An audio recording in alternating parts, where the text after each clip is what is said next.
The 3-minute bond creator. What is this? Well, as I said before, I name things and title things in self-explanatory ways. You got 3 minutes or less, and you're creating a bond. You do so by first getting their attention, creating curiosity. That's the one sentence curiosity creator. They're leaning into you, they're interested, they want to know more. Then you establish your credibility by demonstrating it, talking about them or somebody that they know, naming the symptoms, describing what they're dealing with, what they want, what they're frustrated with, what their symptoms are. You establish credibility. Now they want to be able to trust you and have a connection with you, potentially. So you have to facilitate that. You have to take initiative and create a bond. You do so by being vulnerable, by talking about yourself or your experiences in ways that help them go, I relate to you. I understand you. And I see that you're not just putting on a mask where you probably have something that you're trying to get from me. So you do this by talking about yourself, giving some past experiences. Now, obviously, you don't want to tell them if you've got something up that you're challenged with, that you're not doing well with. You don't want to tell them about your personal problem, because they might relate to you and it might create bond, but they're not going to necessarily see you as a solution provider.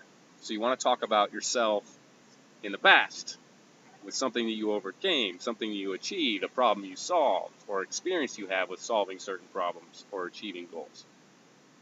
For me personally, I'll tell you a little bit of myself, and hopefully in the next maybe 60 seconds or less, I'm going to create some bond. So,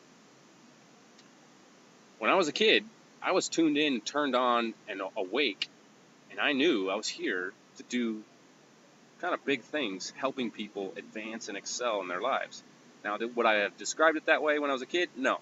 But I was kind of awake, and I looked up to adults, including my authority figures, and said, they don't seem to really know what's going on and how to do stuff, but I don't really remember how. So, as time went on, what I experienced was, there's something wrong, there's a better way to do this thing called life, but I don't remember how, and I'm trying to figure it out, and I haven't stopped since then. I'm 39 years old, and I'm always seeking and searching and experimenting and learning and growing, and I make a lot of mistakes along the way. As years went on, I had the darkness happen, the shadow side of life, my training ground of what it's like to be in the dismal, dark, yucky places. That literally was my boot camp for being able to help other people that can relate to me in multiple ways. That's why I turned out to be a coach, personal and business coach, that a lot of people work with me because they just hear my personal story of things that I've been through and experienced and overcame. I was an alcoholic. I was a severe alcoholic at an early age.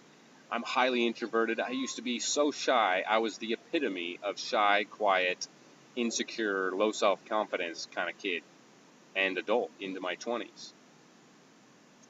I've been poor. I've been in poverty. I've been homeless multiple times. I've gone to jail a lot of times, all alcohol-related things when I was younger. Never criminal, but just stupid, drunken experiences and circumstances. I've been through a lot of shit, and when people hear about the stories, which I'm not going to go into much detail about right now, they go, "Wow, this guy's real. He's vulnerable, and I can trust him because he's not trying to put on a facade of being some rich, famous authority figure." However, what people do is they trust me, and they want my help, and I become somewhat of an authority figure, somebody that's influential and empowering and useful and valuable, and I suggest you do the same thing. So we create bond. Now, if you don't provide services and do really highly personal stuff, you don't necessarily need to talk about all that. But you do want to talk about things that people believe. Sharing your own experience with stuff.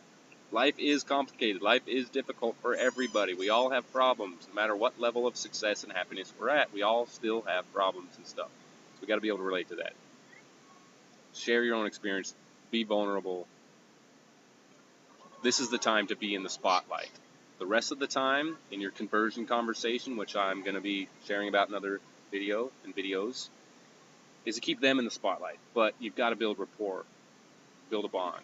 You do that by being vulnerable and showing them that you're not fake, a fraud, false, putting on masks, hiding behind a curtain, so on and so forth, okay? So build a bond. Whether you do it written or in a video or in a conversation or a presentation, you know what I'm talking about. I don't need to explain this. You're smart. You've been around. The point is to remember to do that and to do it authentically and naturally, okay? So let's get on to the next video.